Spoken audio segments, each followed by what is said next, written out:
Good evening po. Happy 18th birthday, Joby. Thank you so much.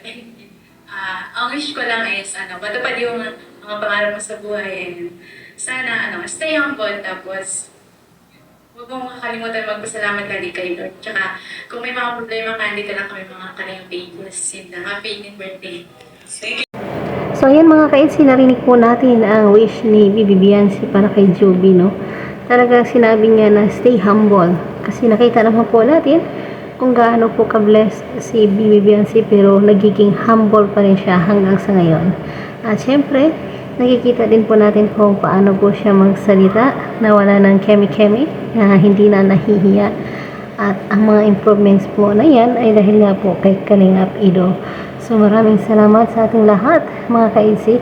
Suportahan natin si Kalingap Rob, siyempre si Kalingap Ido, at ang lahat ng Team Kalingap ng mga charity vloggers na kailangan din sila ng tulong. At syempre, sana ay mag-subscribe din po kayo sa aking munting channel. Nang sa gayon, darating panahon tayo naman po ang mag-charity. Salamat po ng marami and God bless.